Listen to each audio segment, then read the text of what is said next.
Okay, I'm literally out of breath from taking my thumbnail picture because I can't hold this many books. Hi, my name is Katie. Welcome back to my channel. So we are going to be talking about books today on this channel, which is a lot of what I've been talking about lately. I read 16 books in the month of November. This is not a competition. I literally just don't really have any other hobbies, and I've been reading pretty much every night. If my husband watches TV, I go in the other room and I read. Sometimes I do enjoy a little bit of TV, but anyway, we'll just get right to reviewing the books that I read in November. So these are in no particular order, by the way. This is Flawed. It's a young adult novel about a society. It's a dystopian society, futuristic, and dystopian is actually one of my favorite genres. So, you know, I guess maybe that's why I like this. I didn't expect to like it as much as I did. I would say this is probably like 4.5 stars, and it's enough that I do want to read the next book by this author, I guess it's called the sequel. Would that be called the sequel? The next book in line? Anyway, it's about this dystopian future society where people get marked as flawed if they commit some kind of moral or ethical snafu. Now, there is still regular prison for like regular crimes, but flawed is just, you get marked, branded like a cow with the letter F, depending on what body part you committed your snafu with. So it could be like on your foot, your tongue, your temple. Anyway, don't want to get too into the weeds on this, but the moral and ethical dilemma is when you see someone who is flawed, you are not supposed to help them. That goes like against the flawed guidelines, and if you help a flawed person, then you can also be branded as flawed. So, this one girl has some decisions to make, and I recommend that. This one is Eliza and Her Monsters. So this is a young adult book. There's actually some illustrations in here as well. Not a ton, but there are like some illustrations in here. And basically, this girl is the author of a famous online webcomic, but nobody in her school knows that she is the author. And she makes friends with this new kid, and the new kid is a giant fan of this online thing that she has created, and it's just about their relationship, and it's about a young adult relationship. I think they're in high school, and how she wants to keep this a secret and how difficult it is, and it was okay. I mean, I think I would give it like 3 stars. This next one is called Refugee by Alan Gratz. He has written a lot of like middle grades. I would say this is probably a middle grades book, and it's about refugees. It follows 3 families, one from, I need to get this right. So one from 1938 Germany, one from 1994 Cuba, and one from 2015 Syria. And so it follows the families of refugees from those 3 countries in those 3 time periods. And I was thinking that this was going to be a 4-star book until the way it just all wrapped up at the end.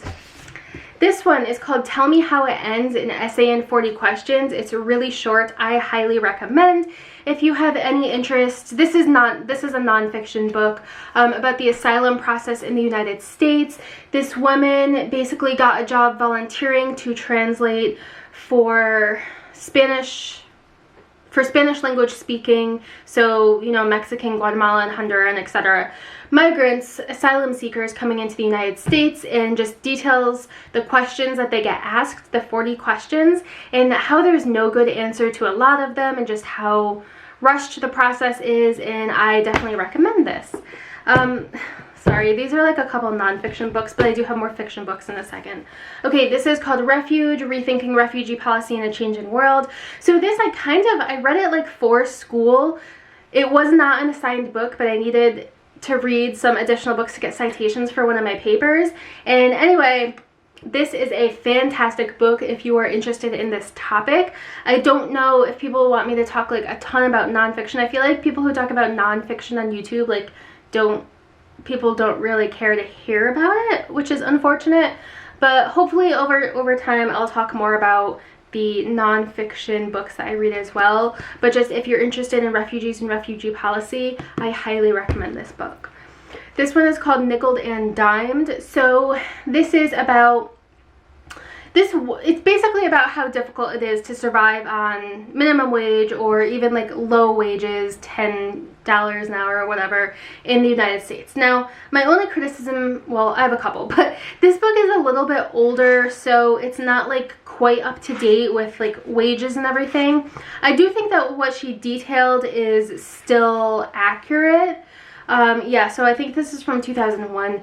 The other issue I have is she basically went to like 5 different states and she tried to like live poor in different areas of the country, but she only did it for like a month at a time, and in the back of her head she knew she like wasn't poor and she had money. So basically she just like got a job. She would just go somewhere, get a job at Walmart, realize that she couldn't even pay for like the worst apartment possible, and like that was pretty much the gist of it.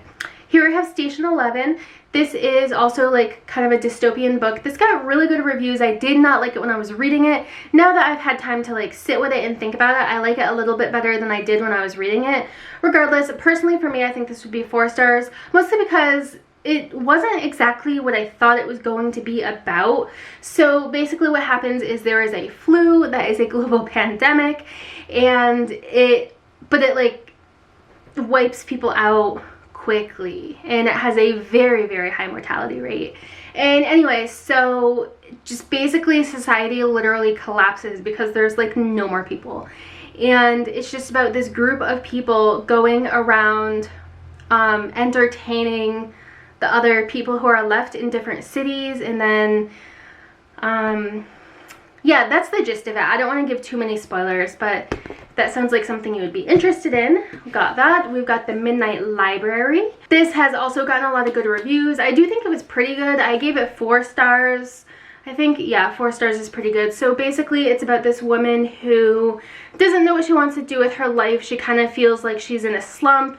Not like a failure, but I guess kind of like a failure.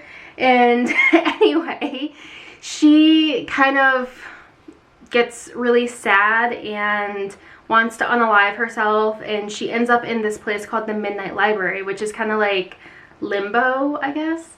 And because she liked books, her limbo is a library, but for other people it could be like movies or anything else. And anyway, the librarian offers her, you know, the choice of some books based on each regret that she's had in her life, and if she undid that regret, how would things have turned out differently? And there's a life lesson to be learned in this book. She explores a ton of different other versions possible of her life. And I mean, I do think that what part was interesting. If you've ever seen the movie The Butterfly Effect, it kind of has that vibe to it. Okay, so we have got The Book of Two Ways by Jodi Picoult. Jodi Picoult is probably my favorite author. However, this is probably one of my least favorite books by her. This and maybe like Salem Falls. So The Book of Two Ways is quite literally an Egyptian, like in real life it's, I'm gonna get this wrong, but it's like an Egyptian artifact, or it's like something that was left in mummies' tombs, I believe, and it's literally called The Book of Two Ways. Like, it's something that you can actually go see at a museum. And basically, if you're really interested in Egypt, then you should definitely read this book, because she did so much research and so much background on Egypt for this. That alone would make it worth it if you're interested. So it's about this woman who she has a life, you know, she's married with a husband and a kid, and then she gets into a plane crash, and she starts thinking, you know, having second thoughts about her life. What if I finished school? What if I finished my PhD in Egypt? What if this? What if that? And then she decides to like go to Egypt and see how that would have worked out for her. So it's told from her perspective of like being torn between the life she has and the life she feels that she gave up. Letter to a Christian Nation. I don't want to be too political on this channel, but this is just talking about, you know, treating people nice and kind and all of that good stuff. This is called The True Cost of Low Prices. This is something that I read for school.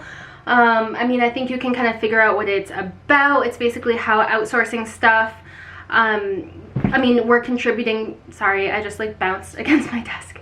We're contributing to child labor by outsourcing stuff to other countries, and how there's so much child labor and how there's so much poverty. I will say that this has like a Christian perspective to it, which I did not really expect and I didn't really need to read. I was just looking for some factual information for school. But if that's something you're interested in, I just like skipped that part of the chapter because it wasn't like relevant to what I was reading it for. But you know, you might be interested. Economic exploitation of Bangladesh. But guys, I have to count it because I literally read it, but I won't bore you with details. And then the Hunger Games trilogy. Yes, it is 2021. Yes, I just read these books. Yes, I liked them, especially because I like dystopian. And I don't have much to say. I don't think I'm very interested in her prequel book that she just put out, like the Ballad of Songbirds and Snakes or something. But my husband and I actually read these, and they're very easy reads. You can read them pretty quickly. For me anyway, they're young adult books, so I tend to read those a lot quicker. And yeah, these were good. And each time we both finished a book, we watched that movie, and then we would both read the next book and then watch the movie, etc. So that's a good way to do it. If you want to read these books, you can like do one in a movie, one in a movie. I mean, I don't think I really need to explain what the Hunger Games is about at this point. I think I'm really late to the game on this. And so now I'm going to tell you my favorite book of the month. I actually have two. I have a fiction and a nonfiction. So we've got Flawed and we have got Tell Me How It Ends. I don't think I can pick just one, just because like one's a fiction and one's a nonfiction. So maybe in the future months I'll just always do a fiction and nonfiction, because I'll probably almost always be reading some fiction and some nonfiction each month, so we'll see. But yeah, these are going to be my two picks for this month. If you have any questions or comments, please subscribe, please give this a thumbs up, and leave your questions or comments. If you've read any of these books, let me know what you thought of them.